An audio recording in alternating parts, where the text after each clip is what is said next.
Pertemuan hari ini sama besok, maka kita yang sudah pegang buku kita langsung masuk ke lanjutan bahasan kemarin. Kemarin kita sudah bahas lengkap masalah wudhu, dan insya Allah kita masuk sekarang ke masalah sholat. Dan itu dimulai dari halaman 25 dari buku yang Bapak Ibu sudah dibagikan tentunya. Kata penulis, sifat sholat Nabi dari takbir sampai salam. Yang paling pertama adalah masalah bersuci. Apabila hendak melakukan sholat, seorang muslim diwajibkan untuk bersuci terlebih dahulu dari hadas kecil maupun hadas besar. Dikatakan hadas kecil adalah kalau orang sudah buang air kecil, keluarkan angin ataupun buang air besar. Berarti dia dalam kondisi wudunya batal. Di sini dia harus bersuci kembali, berwudu. Atau hadas besar adalah maksudnya mandi junub. Sedangkan hadas kecil akan hilang dengan berwudu, sementara hadas besar harus dengan mandi. Hendaklah ia menyempurnakan wudunya sebagaimana wudu Nabi SAW yang sudah kita jelaskan pada pertemuan sebelumnya. Ini syarat pertama, harus suci. Maksud dalamnya suci kita, badan, baju, tempat, ya, sholat itu dari segala macam kotor dan najis. Yang kedua, dianjurkan punya sutra, dan sutra adalah penghalang atau pembatas. Ia memulai dengan menjadikan sesuatu sebagai sutra atau penghalang ataupun pembatas di mana ia sholat dengannya atau menghadap kepadanya. Sebagaimana putut nomor 1 HR atau hadits riwayat Bukhari. Hal ini dilakukan apabila ia menjadi imam dan ia sholat atau imam. Hal ini dilakukan apabila ia jadi imam atau ia sholat sendiri. Dan tinggi sutra sunnah Nabi SAW adalah kurang lebih kalau sentimeternya 46,2 cm. Sebagaimana dijelaskan dalam kitab Al-Qawlul Mubin fi Akhta'il Musallin. Kalau orang sholat berjamaah, maka yang jadi sutra adalah imam. Jadi misal di saf 3 atau saf 2 dari masjid ini, pada saat antum datang ada kosong di ujung sana, tapi safnya sudah berjalan sampai 5-6 saf. Antum ingin isi saf itu, boleh lewatin makmum. Karena kalau sholat berjamaah yang wajib tidak boleh, yang ada sutranya tidak boleh dilewati adalah imamnya. Makanya biasa masjid-masjid itu pakai mihrab, ya. Tujuannya supaya tembok itu orang tidak lula-lala. Tapi kalau sholat sendiri berarti berlaku hukum individual. Berarti antum harus gunakan sutra itu. Apa saja? Kalau tidak ada sama sekali pun, maka diniatkan sutranya adalah ujung sejadahnya. Dan bagi antum yang akan melewati orang yang sholat harus hati-hati. Kalau jarak antara antum dengan dia cukup jauh, nggak apa-apa antum lewat, tapi kalau dekat tidak boleh. Ini bisa hukumnya berat dan termasuk dosa besar. Kalau sengaja lewat memutus antara seseorang dengan tempat sujudnya di sini, ya. Kalau misalnya tempat sujud saya ujung meja ini, maka orang boleh lewat setelah ujung meja ini. Tapi kalau di antara saya sama tempat sujud, maka itu tidak boleh. Kata Nabi SAW, kalau seandainya seseorang akan memutus antara kalian dengan tempat sujud kalian, tahanlah dia, keluarkan tangan seperti ini. Kalau dia nolak, pukullah dia, karena bersamanya syaitan. Tapi perhatikan di sini, kalau antum sholat sendiri, baru antum lakukan itu. Kalau sholat berjamaah jangan pukul orang. Karena ini benar terjadi di Masjid Nabawi. Saya lihat sendiri, ada orang tua di sebelah saya sholat. Rupanya orang tua ini salah faham dengan hadis itu. Dia pikir semua orang yang lewat harus ditahan walaupun dia sholat berjamaah. Jadi sutra dia masing-masing. Dia merasa sutra dia sendiri, bukan imam. Padahal kalau berjamaah kan imam. Maka ada anak kecil lewat, anak mungkin kelas 3-4 SD lewat, ditahan sama dia. Anak itu tetap motor jalan, dipukul sama dia sampai anak itu terpental jauh. Rupanya anak ini bukan anak sembarangan, hadir di majelis-majelis ulama di Masjid Nabawi, dan dia faham. Kembali anak itu habis sholat, lalu dia mengatakan, kamu syekh. Syekh itu orang tua maksudnya, karena orang Arab biasa panggil syekh bisa orang tua, orang kaya, atau orang pintar agama. Jadi tidak selamanya syekh itu orang pintar agama, ya. Bisa orang tua ataupun orang yang kaya. Makanya mereka, hai syekh, maksudnya orang tua. Apa kau tidak faham hadis Nabi? Kata anak itu. Itu sutra bagi orang individu. Anda sedang sholat berjamaah, saya tidak layak untuk dipukul. Dia ngomong seperti itu. Dan ini semua pelajaran yang bagus gitu, ya. Maka harus difahami. Dan Nabi SAW mengatakan, siapa yang sesungguhnya seseorang di antara kalian menunggu sampai puluhan tahun pun, 40 tahun, lebih baik, lebih ringan daripada dia memutus antara orang dengan sujudnya. Jadi nggak boleh untuk melewatin itu. Itu fungsi daripada sutra. Yang ketiga, meluruskan saf, dan ini bagian daripada kewajiban, bukan pilihan ya. Kemudian apabila menjadi imam, hendaklah ia menoleh ke kanan seraya mengatakan istawu. Ada putnot nomor 2 silsilah as-sahihah nomor 3955. Artinya luruskan dan menoleh ke sebelah kiri seraya mengucapkan istawu. Jadi kanan dan kiri, istawu, luruskan, istawu, luruskan ya. Yang keempat, berdiri dan niat di dalam hati. Tentu kalau sholat sendiri gak usah bilang istawu, karena antum tidak punya makmum. Siapa tahu ada orang iseng, dia sholat sendiri teriak-teriak sendiri istawu, istawu ya. Berdiri dan niat dalam hati. Kemudian ia menghadapkan seluruh badannya ke kiblat. Lihat gambar nomor 1. Dan niat dengan hatinya untuk mengerjakan sholat yang ia kehendaki. Tidak boleh melafazkan niat dengan kalimat usolli lillahi sholata kada wa kada. Saya niat sholat karena Allah untuk sholat ini dan itu. Karena melakukan atau melafazkan ini termasuk bagian daripada hal yang baru dalam agama. Tentu ini sudah saya jelaskan masalah khilaf ulama dan masalah itu ya. Dan di sini teman-teman kalau dilihat gambar mungkin kalaupun tidak terlalu jelas, maka ulama menjelaskan kalau lagi sholat menegakkan seluruh ruas tulang-tulang. Jadi tegak semuanya, tulang-tulang belakang yang terasa ketarik, dada dibusungkan ke depan. Semuanya tegak, kakinya segala macam, gak boleh bungkuk segala macam. Ini termasuk bagian daripada contoh Nabi SAW. Kemudian yang kelima, takbiratul ihram dengan mengucapkan Allahu Akbar, dan tata caranya 2. Jari-jari dirapatkan seperti ini, ujung jarinya sejajar dengan pundak seperti ini, atau ujung jarinya sejajar dengan kuping seperti ini. Jadi tidak ada begini ya. Tapi begini. Kemudian ada gambar 1, gambar 2, gambar 3 dikatakan kedua tangan diangkat dengan merapatkan jari jemari dan dibentangkan atau tidak mengepal. Jadi jangan begini ya, tapi dibuka. Kedua telapak tangannya dihadapkan ke kiblat dan diangkat setinggi bahu atau sejajar dengan kedua daun telinga. Footnote nomor 4, hadis muttafaqun alaih, riwayat Bukhari Muslim. Ini semua punya rujukan. Nabi SAW mengeraskan bacaan takbiratul ihram, Allahu Akbar, hingga didengar oleh orang yang berada di belakangnya. Beliau terkadang mengangkat tangannya bersamaan dengan ucapan takbiratul ihram, terkadang pula setelahnya, dan kadang-kadang sebelumnya. Jika beliau menjadi imam, maka orang yang makmum di belakang beliau pun mengikuti takbirnya dengan mengucapkan Allahu Akbar. Dan ketika tegak berdiri, pandangan mata beliau arahkan ke tempat sujud, bukan tutup mata. Ya. Ini banyak orang tutup mata. Jadi kalau sudah remang-remang, cuacanya dingin, tutup mata, baca dalam hati, tidur sekalian. Footnote nomor 5 diriwayatkan oleh Al-Baihaqi dan Al-Hakim dan beliau mensahihkannya. Jadi bisa seperti ini, letakkan tangan di dada baru bilang Allahu Akbar. Bisa juga bersamaan Allahu Akbar. Bisa juga sebelumnya ya. Dalam arti kata Allahu Akbar. Tiga-tiganya boleh. Riwayat dari Nabi alaihi salatu wassalam. Tapi yang sangat dianjurkan oleh para ulama, terutama kalau jadi imam, adalah gerakan dulu baru ucapan, agar makmum tidak mendahului imam, karena ada ancaman kalau makmum mendahului imam ya. Nabi SAW mengancam, mengatakan dalam hadis sahih, siapapun yang mendahului imamnya maka bisa saja Allah mengubah kepalanya menjadi kepala keledai. Ancaman yang sangat berat, bisa dikutuk oleh Allah SWT. Nah, cara supaya imam tidak didahului adalah imam mengatakan misal Allahu Akbar. Ruku juga begitu, dia ruku dulu baru Allahu Akbar. Dia bangun, sudah bangun sendirinya, sudah rapi semuanya, baru dia mengatakan Sami Allahu liman hamidah. Dia sujud dulu. Setelah dia sujud, dalam kondisi sujud baru dia mengatakan Allahu Akbar. Begitu seterusnya, supaya makmumnya tidak mendahului dia. Tapi pilihan tadi kalau antum sholat sendiri.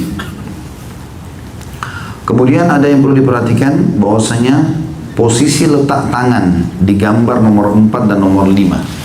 Setelah kita takbir Allahu Akbar atau Allahu Akbar di ujung kuping atau di pundak ya, sejajar dengan ini kita tegakkan.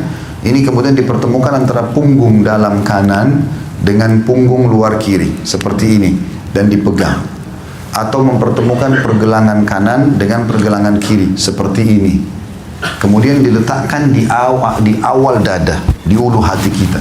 Allahu Akbar begini, atau Allahu Akbar begini. Ya. Jadi bukan seperti ini. Ada orang begini. Ya, Allahu alam dari mana ajarannya ini, tapi ada orang begitu, ada orang begini. Ya. Riwayat yang sahih adalah diletakkan di awal dada atau di ulu hati seperti ini. Dan coba teman-teman praktikin, subhanallah. Tata cara yang benar ini membantu pada kehusyuan. Akan beda orang Allahu Akbar di sini dengan Allahu Akbar orang di sini, misalnya. Ya, akan ada perbedaan. Coba nanti kalau dipraktikin terasa berbeda dari gerakan tersebut dalam bab kehusyuan juga. Di situ dikatakan ada digambar di bawah gambar nomor 5, perhatikan, meletakkan telapak tangan kanan di atas telapak tangan kiri atau menggenggam pergelangan tangan kiri dengan tangan kanan dan meletakkan kedua tangan atau bersedekap di dada. Yang keenam, membaca doa iftitah. Kemudian beliau diam, maksudnya Nabi SAW sebentar untuk kemudian membaca doa iftitah. Di antara doa iftitah yang diriwayatkan dari beliau adalah misal Allahumma ba'id baini wa baina khataayaya kama ba'adta bainal masyriqi wal maghrib, Allahumma nakkini min khataayaya kama yunaqqa ath-thawbul abyadu minad danas, Allahumma ighsilni min khataaya bil ma'i wal thalji wal barad. Ini sudah kita jelaskan sebenarnya. Zikir ini sudah kita jelaskan di kumpulan doa kita ya. Saya terjemahkan, ya Allah jauhkanlah antara aku dan dosa-dosaku sebagaimana engkau jauhkan antara timur dan barat. Maksudnya jangan sampai aku ingat lagi, jangan sampai aku ulangi dosa-dosa itu ya Allah. Seperti antara timur dan barat, aku membencinya, aku tidak mau lagi melakukannya. Ya Allah bersihkanlah diriku dari dosa-dosaku sebagaimana baju yang putih dibersihkan dari kotoran atau noda. Karena dosa itu ada bekas, sebagaimana ilmu juga ada bekas. Ibadah, kalau teman-teman dulu majelis ilmu begini setengah jam, 1 jam, 2 jam, pasti ada bekasnya secara beribadah. Dan itu terasa sampai beberapa hari. Kalau kita terus cas ilmu lagi kita dengarkan, maka akan terjaga. Kapan kita lupakan ilmu, nanti 2 minggu lagi baru hadir di pengajian, itu sudah kendor itu. Ingat ya tapi tidak berbekas, bekasnya bisa hilang. Begitu juga dosa. Orang kalau habis tonton, habis apa, dia akan ada bekas. 2 hari, 3 hari, makin berbekas, masih terbayang-bayang. Tapi kalau dia tidak buka pintu-pintu dosa lagi, apalagi dia bertobat, maka akan hilang dengan sendirinya. Nah, penghilangan bekas ini penting. Di antara doa iftitah kita ucapkan itu. Ya Allah bersihkan aku dari dosa-dosaku, maksudnya tidak ada bekasnya lagi. Contoh, buktinya kalimat, sebagaimana baju putih dibersihkan dari kotoran. Kalau ada noda di baju putih butuh ucek yang lama, gitu. Direndam dengan bahan-bahan yang tertentu yang memang kuat untuk mengangkat noda tersebut. Ya Allah sucikan aku dari dosa-dosaku dengan air, salju dan juga es. Hadis ini HR riwayat Bukhari, Muslim, An-Nasai dan juga selainnya. Tentu ini teman-teman sekalian, doa iftitah ini saya akan lewatkan karena doa iftitah ini 1, 2 yang ini yang akan disebutkan sudah saya terjemahkan ini dan sudah kita pelajari di kumpulan doa kita bacaan sholat ya. Jadi ini insya Allah sudah ada penjelasannya. Jadi karena saya mau menghabiskan buku ini maka kita lewatkan dan ini teman-teman tinggal hafal, amalkan. Lebih afdal kalau teman-teman baca dalam satu sholat beberapa iftitah ya. Dan usahakan punya hafalan di semua iftitah ini supaya kita bisa ragamkan dan di buku amal kita tercatat pernah melakukan itu. Kata para ulama dianjurkan sekali setiap muslim kalau ditemukan beberapa tata cara dalam satu ibadah dari Nabi SAW seperti tata cara sholat malam. Karena Nabi pernah 2 rakaat salam, 2 rakaat salam, 2 rakaat salam, 2 rakaat salam. Witirnya pun 2 rakaat sama 1. Pernah juga Nabi kerjakan 4 rakaat ya, kemudian 2 rakaat witir dengan 1. Pernah juga Nabi kerjakan 8 rakaat sekaligus sholat malam, kemudian witirnya juga 21. Pernah juga beliau kerjakan 3 cara ini, witirnya 3 sekaligus tanpa tahiyat pertama. Dan beliau pernah mengerjakan 11 rakaat sekaligus dengan 1 kali salam. Semestinya setiap muslim punya di buku amalnya semua jenis ini walaupun cuma sekali seumur hidup. Supaya tercatat di buku amalnya dia pernah kerjakan. Jangan pernah ada perintah baginda Nabi SAW walaupun sunnah yang kita luputkan. Usahakan pernah kita kerjakan walaupun sekali, itu dimaksudkan. Termasuk doa iftitah. Kita tidak tahu mana yang lebih besar pahalanya dibandingkan yang lain, maka semuanya diamalkan. Dan tidak ada kata-kata tidak bisa dalam kamus seorang muslim. Harus bisa dihafal dan diamalkan. Siap? Alhamdulillah. Walaupun masih lemas kayak orang belum makan siang. Yang ketujuh, isti'adah, mohon perlindungan kepada Allah SWT. Kemudian membaca isti'adah kepada Allah dari syaitan yang terkutuk.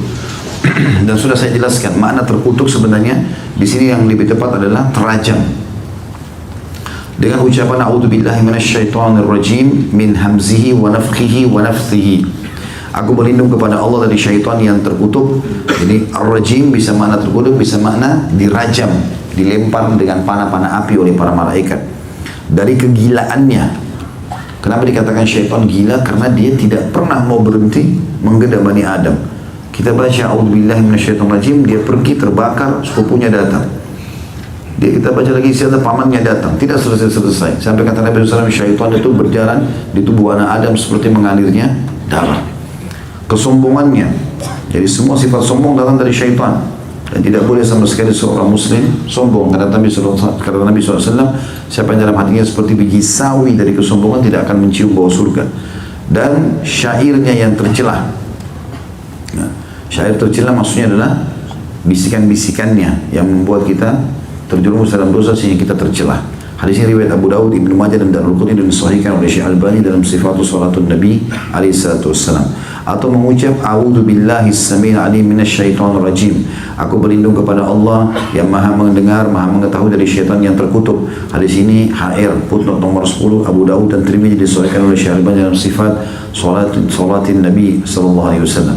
Ini maksudnya sebelum membaca Al-Fatihah ya. Setelah baca iftitah, kita dianjurkan baca isti'adzah. Dan isti'adzah ini hanya dibaca di rakaat pertama. Rakaat kedua pada saat membaca Al-Fatihah tidak butuh baca isti'adzah lagi. Contoh dari Nabi SAW cuma sekali. Kemudian membaca basmalah yang ke-8, Bismillahirrahmanirrahim, dengan nama Allah yang Maha Pengasih lagi Maha Penyayang. Footnote nomor 11, muttafaqun alaih, riwayat Bukhari Muslim. Nabi SAW mensirkan. Apa sir itu? Mengecilkan atau tidak mengeraskan suara bacaan basmalahnya, bukan menghilangkan ya. Karena ada orang baca dalam hati, tidak, dia harus mengeluarkan suara. Termasuk sholat sir, mengecilin suara kayak duhur sama asar. Tadi duhur kita kerjakan, itu jangan baca dalam hati. Antum bisa tidur nanti. Harus baca sesuatu sir itu ngecilin. Kata ulama, sir adalah suara yang keluar yang hanya didengar oleh dia pribadi. Bisa kita bilang alhamdulillah rabbil alamin. Ada suara. Mata dibuka, lihat tempat sujud. Kata Nabi SAW, Allah terus memandang wajah seorang hamba selama matanya terbuka ke tempat sujudnya. Maka bibir kita mengucapkan, kuping mendengar, mata melihat. Ini akan menghilangkan rasa ngantuk. Dan orang bisa lebih konsentrasi. Nabi SAW mensirkan atau tidak mengeraskan bacaan basmalahnya. Footnote nomor 12, muttafaqun alaih. Memang Nabi begitu. Bismillahirrahmanirrahim. Baru Alhamdulillahirabbil alamin. Baru suara Alhamdulillahnya besar gitu. Dan tidak ada riwayat yang menyebutkan bahwa beliau terus-menerus mengeraskan basmalahnya. Akan tapi terkadang beliau terkadang memperdengarkan kepada makmum dengan bacaan yang sir, yakni tidak terlalu mengeraskannya sehingga bacaan basmalah beliau tidak akan terdengar kecuali oleh orang yang dekat saja. Kemudian yang ke-9 membaca Al-Fatihah yang sudah kita tahu. A'udzubillahi minasyaitonirrajim. Bismillahirrahmanirrahim. Alhamdulillahirabbil alamin, arrahmanirrahim, maliki yaumiddin. Iyyaka na'budu wa iyyaka nasta'in. Ihdinas siratal mustaqim, siratal ladzina an'amta 'alaihim ghairil maghdubi 'alaihim waladdallin. Tentu ini adalah 7 ayat Al-Quran yang merupakan cahaya kehidupan. Sebagaimana diberikan nama Sab'u Matani, 7 ayat yang penuh dengan puji-pujian yang mulia. Dan ini awalnya adalah pujian kepada Allah. Alhamdulillahirabbil alamin, segala puji bagi Allah Tuhan alam semesta. Ar-Rahmanir-Rahim, juga Maha Pengasih, Maha Penyayang. Maliki yaumiddin, raja yang memiliki hari kiamat atau menjadi raja sepenuhnya pada hari kiamat. Iyyaka na'budu wa iyyaka nasta'in. Sampai Maliki yaumiddin, kata Nabi SAW, kalau seorang hamba membacanya dalam sholat, Allah mengatakan, hambaku memujiku. Pada saat kita baca iyyaka na'budu, hanya kepadamu kami menyembah, Allah menjawab, hadza li, ini milikku. Dan pada saat hamba mengatakan wa iyyaka nasta'in, dan kepadamu kami minta tolong, kata Allah, hadza li abdi, ini milik hambaku. Lalu dari ihdinas siratal mustaqim sampai akhir, tunjukkanlah kami jalan yang lurus, siratal ladzina an'amta 'alaihim ghairil maghdubi 'alaihim waladdallin, jalan orang-orang yang kau berikan nikmat kepada mereka dari para nabi-nabi dan orang soleh, bukan orang yang kau murkahi. Kata Ibnu Abbas adalah orang-orang Yahudi. Maghdubi 'alaihim, Yahudi, murka. Allah murka padanya karena mereka tahu kebenaran tapi mereka tidak mau ikuti. Waladdallin, kata Ibnu Abbas radhiyallahu adalah orang-orang Nasrani. Mereka mau berdakwah tapi mereka salah, mengatakan Allah punya anak. Nah, kita berlindung dari kesesatan yang telah menimpa mereka. Di sini dari ihdinas siratal mustaqim sampai akhir, kalau kita baca dalam sholat atau kita baca Al-Fatihah ini walaupun di luar sholat, Allah menjawab mengatakan hadza li abdi wa li abdi ma sa'al. ini milik hambaku dan dia ya, memiliki apa yang dia minta. Baik, ada beberapa keadaan saya jelaskan dulu. Al-Fatihah hukumnya wajib kalau antum sholat pribadi, individu. Semua sholat dari subuh, duhur, asar, maghrib, isya, termasuk sholat sunnah, Al-Fatihahnya wajib. Tanpa Al-Fatihah tidak sah sholatnya. Kata Nabi SAW, la sholat liman lam yaqra bi Fatihatil Kitab. Hadis Sahih Bukhari Muslim, tidak akan sah sholat seseorang tanpa membaca Al-Fatihah. Ini berlaku individu. Kalau antum sholat sendiri. Kalau sholat berjamaah, maka ini khilaf di antara ulama atau ada rincian pendapat ulama. Pertama adalah keadaannya kalau sholatnya jahar, sholatnya ngerasin suara seperti subuh, maghrib, isya. Di sini dalam pendapat jumhur ulama, di antara Imam Ahmad rahimahullah, beliau mengatakan bahwasanya bacaan imam cukup mencukupi bacaan makmum. Jadi tidak perlu membaca lagi. Makmum tinggal dengar sampai waladhdallin, amin. Mereka cuma bilang amin, dengar lagi, tunggu surah apa yang dibaca. Ini pendapat jumhur ulama, di antara Imam Ahmad, Imam Malik, Imam Abu Hanifah. Kalau Imam Syafi'i rahimahullah mengatakan tidak bisa, tetap harus baca Al-Fatihah. Walaupun di sholat jahar, ini khilaf di antara mereka ya. Tapi kami pribadi berpegang pada pendapat jumhur dalam masalah ini ya. Banyak pendapat Imam Syafi'i kami pegang, tapi di sini dalam masalah ini mazhab jumhur, karena ada hadis yang berbunyi waktu Nabi SAW bilang waladhdallin, amin, ada di antara sahabat yang baca berlumba-lumba baca Al-Fatihah di belakang. Maka Nabi SAW mengatakan setelah salam, mali unazir. Kenapa tadi ada yang mengganggu bacaan saya? Kata para sahabat, kami memahami itu, maka kami tidak pernah lagi membaca Al-Fatihah di belakang Nabi SAW pada saat sholat jahar, kerasin suara. Tapi pada saat sholat sir, sholatnya kecilin suara, duhur dan asar, wajib antum baca. Kecuali ya, dalam satu keadaan antum datang, imam sudah ruku, maka takbir ruku juga. Ini pendapat jumhur. Pendapat Imam Syafi'i tidak. Walaupun antum telat, antum takbir, baca Al-Fatihah dulu, baru kemudian ikut ruku. Nah, cuma memang di sini pendapat jumhur kelihatannya lebih tepat. Kenapa? Karena jumhur ulama mengatakan kalau ada hadis Nabi SAW, siapa yang mendapati imamnya ruku, kemudian dia ruku, maka dia mendapatkan rakaat itu. Tidak ada perintah lagi membaca Al-Fatihah di sini. Jadi takbir Allah Akbar langsung ikut ruku supaya dapat rakaat itu. Kalau dia baca Al-Fatihah dulu, maka imam sudah bangun sama Muhammadah, dia sudah kehilangan ruku itu atau rakaat itu. Dan ini sesuai dengan sabda Nabi SAW. Nah, keadaan ini boleh antum tidak baca Al-Fatihah, karena memang dasarnya imamnya sudah ruku. Tapi kalau belum, masih ada kesempatan, maka lebih baik antum baca tentunya.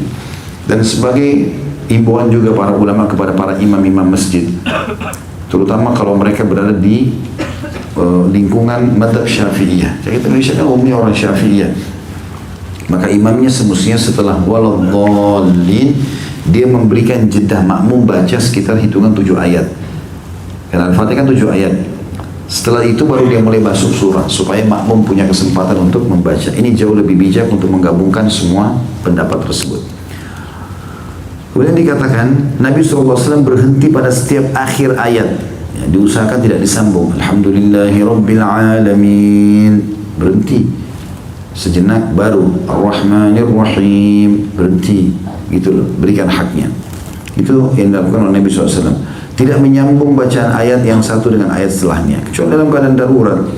Sesekali mungkin dia mau lanjutkan Alhamdulillahirrabbilalamin Ar-Rahmanir-Rahim misalnya. Ada sebagian orang begitu, ini masih dibolehkan, tetapi makruh hukumnya. Lebih baik dia berhenti di setiap ayat. Yang ke-10, mengucapkan kalimat amin, artinya ya Allah terimalah. Setelah membaca Al-Fatihah, Nabi SAW mengucapkan amin dengan keras pada sholat jahriyah, diikuti oleh makmum hingga masjid menggemah. Setelah membaca Al-Fatihah, beliau diam sebentar. Jadi imam pun disunnahkan untuk baca amin supaya makmumnya juga ikut. Dan kata Nabi SAW, siapa yang aminnya sama dengan amin imamnya, maka atau dalam riwayat aminnya, siapa yang aminnya sama dengan aminnya imamnya, maka akan sama dengan aminnya malaikat, maka akan diampuni dosa-dosanya. Yang ke-11, membaca salah satu surah atau ayat Al-Quran. Dikatakan kemudian beliau SAW membaca sebagian ayat Al-Quran atau dari Al-Quran, surah apa saja yang antum sudah hafal. Terkadang beliau SAW membaca satu surah secara lengkap dalam setiap rakaat, dan inilah yang umumnya beliau lakukan. Terkadang beliau membaca satu surah saja yang diselesaikan dalam 2 rakaat. Misalnya 5 ayat, dan kadang-kadang beliau hanya membaca sebagian ayat saja dari satu surah dalam Al-Quran. Beliau membaca surah tersebut dengan cara berhenti pada setiap akhir ayat, tidak menyambung suatu ayat dengan ayat lainnya. Nabi SAW membaca Al-Fatihah dan surah yang dibaca setelahnya dengan keras pada sholat subuh dan pada 2 rakaat pertama dari sholat maghrib dan isya. Sedangkan pada sholat duhur dan asar beliau mensirkannya. Setelah selesai membaca surah dari Al-Quran, beliau berhenti sejenak, kira-kira nafasnya kembali tenang sebelum beliau ruku. Ini insya Allah poin selanjutnya masalah ruku. Nanti sebentar dalam closing materi kita insya Allah, baru menit lagi saya akan coba praktikin atau ajak beberapa ikhwan untuk mempraktikin di sini tata cara sholatnya dan dilihat yang lainnya untuk membetulkan rukuknya, sujudnya, i'tidalnya, dan juga duduk tahiyat, karena ini harus benar. Di sini ada gambar teman-teman sekalian nomor 7 menggambarkan tentang masalah tata cara ruku yang benar, yaitu punggungnya harus rata. Perhatikan tanda panahnya. Karena dikatakan Nabi SAW itu kalau ruku, kalau ditaruh bejana air tidak tumpah. Jadi tidak terlalu turun, tidak juga terlalu naik, lurus. Nah ini ada cirinya. Biasanya kalau kita lakukan ini, kalau kita ruku, tarik semaksimal mungkin ruas tulang belakang kita, sampai terasa juga otot paha belakang atau otot paha belakang kita kiri kanan terasa ketarik. Dan ditahan sejenak, baru membaca Subhana Rabbiyal Azim.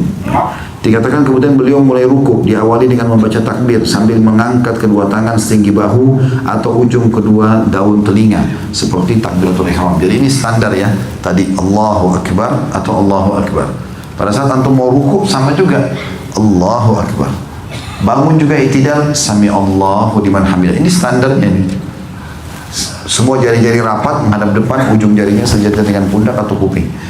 Jangan dekat-dekat sini ya. Dikasih jarak. Begitu juga pada saat sujud, meletakkan di bawah ini, ingat pada saat antum takbir. Jadi jari-jari sejajar dengan pundak atau sejajar dengan kuping. Ya, itu termasuk bagian daripada hal yang harus diperhatikan. Dikatakan bahwasanya ketika makmum di belakang beliau mengikutinya dengan membaca takbir dan mengangkat tangan mereka, hal itu dilakukan pula bila seseorang sholat sendiri. Inilah yang ditunjukkan oleh as-sunnah. Jangan mengikuti pendapat orang yang melarang untuk mengangkat tangan sebelum ruku. Karena riwayat yang menyunahkan mengangkat tangan sudah masyhur. Jadi misalnya kalau mau ruku, kan kita selesai baca misalnya lam yalid wa lam yulad wa lam yakul lahu kufuwan ahad, Allahu Akbar. Kan ini angkat tangan nih. Nah, beliau mengingatkan di situ bahwa ini tulisan dari Syekh Jibrin hafizahullah. Beliau mengatakan mestinya pada saat mau ruku angkat tangan. Ada orang tidak. Misalnya lam yalid wa lam yulad wa lam yakul lahu kufuwan ahad, Allahu Akbar. Ya. Langsung tangannya ke lututnya. Sebenarnya sunnah yang sudah masyhur angkat tangan dulu. Dalam rukunya kita pindah ke halaman 37, beliau SAW membungkukkan punggungnya dengan meratakannya. Kepalanya juga rata dengan punggungnya atau tidak mendongak, tidak juga terlalu menunduk. Seandainya wadah berisi air diletakkan di punggungnya, niscaya wadah itu akan diam atau tidak tumpah. Lihatlah gambar nomor 7. Beliau memantapkan kedua telapak tangan pada kedua lututnya dengan bertumpu pada keduanya, sedangkan jari jemarinya dibentangkan atau tidak dikepalkan. Beliau menjauh atau merenggangkan kedua tangannya dari pinggangnya. Jadi ininya, sikutnya itu tidak rapat ke tulang rusuk. Kemudian ini juga direnggangkan tangan-tangan dengan tujuan untuk memegang lutut, sehingga seperti mengunci lutut itu supaya kita tidak bergerak. Ya, itu yang dimaksudkan dengan keadaan tadi ini. Terkadang beliau melamakan rukunya. Beliau mengingkari orang yang menyepelekan rukun-rukun sholat. Beliau pun melarang orang yang rukunya atau sujudnya seperti burung gagak yang mematuk makanan, karena saking gerakan sholatnya terlalu cepat, tidak tumak nina. Kalau kita garis bawahi kalimat tumak nina ini, tumak nina adalah kewajiban sholat ya. Tenang. Pernah ada sahabat masuk masjid sholat, Allah sampai buru-buru seperti ayam patok jagung. Ya. Di Indonesia kan ada itu, sholat tarawih selesai dalam setengah menit. Oh, luar biasa. Waktu ditanya dia bilang ini tidak melanggar rukun sholat. Dari mana tidak melanggar? Ada pernah sahabat itu, hadis Bukhari, masuk masjid begitu sholatnya. Begitu selesai sholat datang mau duduk di majelis Nabi. Nabi tanya, Nabi bilang sama dia, kembali kerjakan sholat lagi. Kok belum sholat? Nabi pikir dia kena buru-buru, ternyata dia sholat sama juga sholatnya. Belum sampai kepalanya di tempat sujud, sudah diangkat. Belum ruku benar, sudah kembali. Subhanallah azim dibaca sekali pada saat ruku, yang kedua pada saat mau bangun, yang ketiga pada saat i'tidal. Kan gitu. Maka dia kembali ulangi sampai 3 kali, sampai 4 kali. Lalu dia mengatakan, ya Rasulullah, saya nggak tahu cara sholat yang lain. Nabi ingatkan, kalau begitu, kalau kamu sholat, tegakkan seluruh tubuhmu, ruas tulang belakangmu, lalu menghadap kiblat, matamu ke tempat sujud, lalu mulailah takbir. Ini dikenal dengan hadits musikus sholat, orang yang buruk sholatnya. Kemudian mulailah baca, Allah mudahkan dari ayat Al-Quran, lalu kamu ruku, biarkan sendi-sendi kembali pada tempatnya semua, baru kau baca Subhana Rabbiyal Azim 1, Subhana Rabbiyal Azim 2, terus begitu.